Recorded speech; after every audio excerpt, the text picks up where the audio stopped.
how Onic Page will play this out. I still agree with the panel na parang nararamdaman ko ni Bren Esports nasa draft advantage, but Onic Page, I can feel na merong something dito sa lineup na to when it comes to burst, when it comes to surviving one by one. So Onic Page, if they play the micro game, right, feeling ko sila yung makakuha ng game na to. Yes, I do agree. Especially with the Molina, it will actually stop Lusty from hugging out kung ano man yung dapat i-hug out dito from the side of Onic. Pero I do agree, mas straightforward ang Bren dito in terms of drafting. Mas marami silang dimensions in terms of, getting their strategy done. Yeah. And done well. By the way, Ling is being used by Wise, and this is support Lilia by Oh My Venus. So nakita natin effective na before. Look at Wise. Alam niya na kaya niyang kumain. Hindi man lang umabot dun sa ultimate ni Wise already. Dilar will be able to get the kill.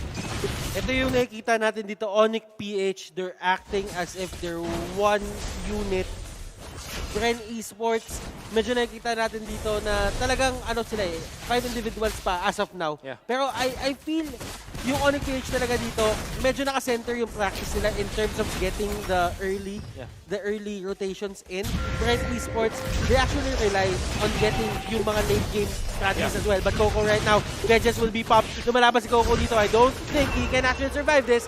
Joe will get that kill. Iyaknu, first kill of the game.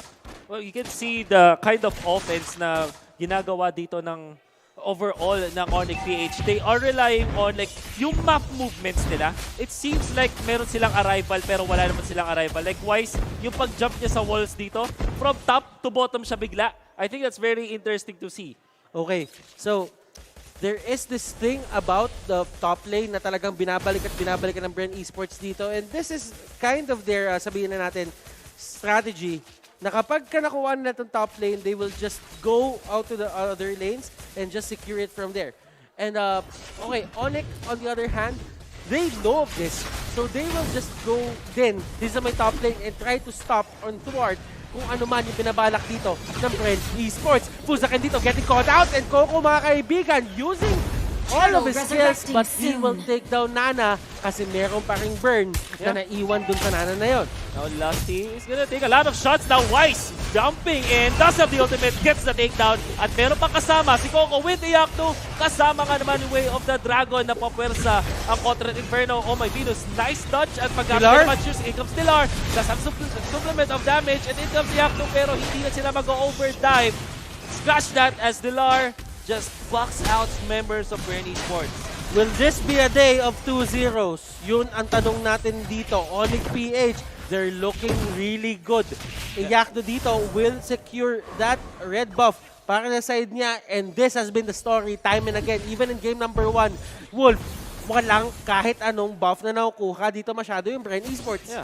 Cartesi only getting blue buff. Of course, napaka-useful niyan. Pero yung fact na Onic PH, lagi silang lumalamang sa buff battles, sobrang laking factor. I mean, hindi siya nagre-reflect exactly dun sa gold.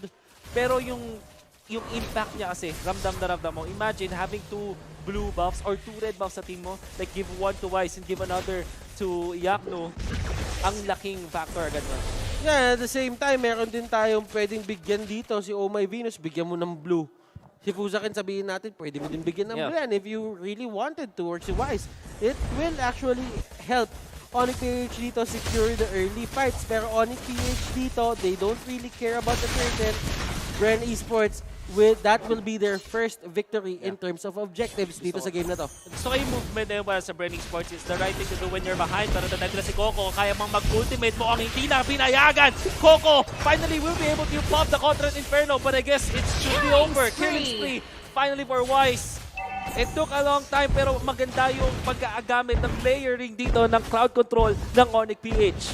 That was a very good move coming out from Onic PH. Etong dalawang core nila dito, si Wise at si Iyaknu, talagang komportable sila kumuha ng kills, and hindi sila nag-hold back in terms of using that potential na meron yung mga heroes sila. Bren Esports, on the other hand, they are just trying to give you, they are just trying to funnel etong ginagawa ni Few ngayon. Yes, the double marksman combination isn't really dying as much. Zero deaths sila dito, but still, the fact remains na you're not doing anything proactive sa may mapa. Exactly. tamang-tama sinabi mo yan, Kuya Butters. Yung presence ng Ling para sa Onic PH, coupled with the start, pag tinignan mo yung farm ni Carl TZ at if you dito nasa 2K lang, almost 3K lang, pero 4-5 up na si Iyakno at si Wise. Makikita mo na dahil sa threat ng Ling, yung Kimi mo na dapat paikot-ikot sa mapa, kumukuha ng Torre, nasa taas lang all this time. And now Lusty gonna be caught and there's the kill. Syempre, Onic PH will secure that. 6-1 once again, parang yung game 1 lang. Onic PH, very, very consistent in their showing dito sa ating 2 games. Onic PH, can they stop this right now? Bren Esports, they're actually trying to find kung ano man yung dapat nilang masagot dito. Tignan mo yung farm. Butters, 3-5 lang yung dalawang marksmen ng Bren Esports. Samantalang Onic PH, 5K on the Ling. Show with 3-8. Iba yung epekto ng lineup dito ng Onic PH. Bren Esports cannot find the farm.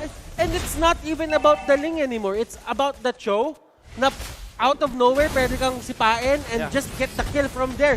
And this is the pick of potential na ayaw mo makita pag naka-double marksman setup ka. Yeah, it's all about the threats, right? Kasi ang maganda sa double marksman, pag nakapag-farm yun, malakas talaga Malakas sila. talaga. Pero pag hindi ka makahanap ng pwesto sa pag-farm, Tukalugi, Turtle, taken by Bren Esports, they jump in with Lasty, Puzakin, popping the passive. Ling finally shut down by Bren Esports. And this is the big break that they have been wanting for the past 6 minutes. And that is going to be the first turret for the side of Bren Esports. At least, that is the second one. At least they are getting yung objectives na hinahanap nila dito and they will go straight for the second turret.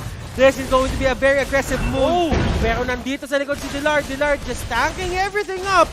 And dalawang marksman niya hawak-hawak niya and few using that Death Sonata dashes to get away. Nakikita din natin dito yung slight weakness ng Onic PH lineup. They don't have the best initiation. Siyempre, meron silang choke, pero hindi naman din laging nandun sa laban si Iyakno for that initiation. Dilar with this Uranus, medyo na-expose yung main weakness, which is wala kang instant na initiations. But in terms of like overall map control, nakaka-abante pa rin dito yung Onic PH. I would dare say, Bren Esports, if they keep doing this, makakuha sila ng magandang advantage. Like killing off Puzakin, really, really good for the team. Now, Lusty, happy to tank the damage, honestly. At makakabagback lang.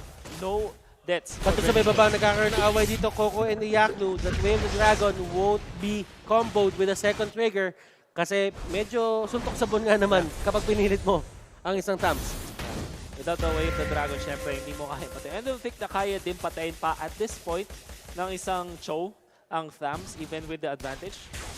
Need more people in there. Now, Lusty going for Oh My Venus, and I think there's Black Shoes gonna be used. Pero okay lang, patay pa rin naman. Wise threatens from up above, pero hindi na nila itutuloy. Literal na Black Shoes ni Knock Shoes. Oo. Black Shoes na mga Knock Shoes. Knock Shoes, right? Yung yung tawag sa mga fanbase niya. Turtle resurrecting soon.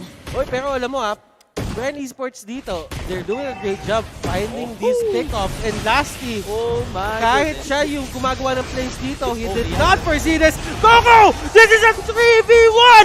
Oh my goodness! Wow. He takes down 2 Coco dito with the plays! Incredibly bad decision making para sa Onic PH. Surely, meron silang control. Now, Wise gonna be in trouble. Nahuli pa nga. Bren Esports punishing. At syempre, Coco Sanity na naman. Whatever lead na hawak ng Onic PH kanina, wala na ngayon. Yeah. This is the problem we are talking about. Meron tayong replay dito of what happened. And you know for sure na once na wala na hindi nila napatay before the Cotret Inferno, for sure makapag-regen up ang isang Tams. Lalong-lalo na tatlo kasi sila doon.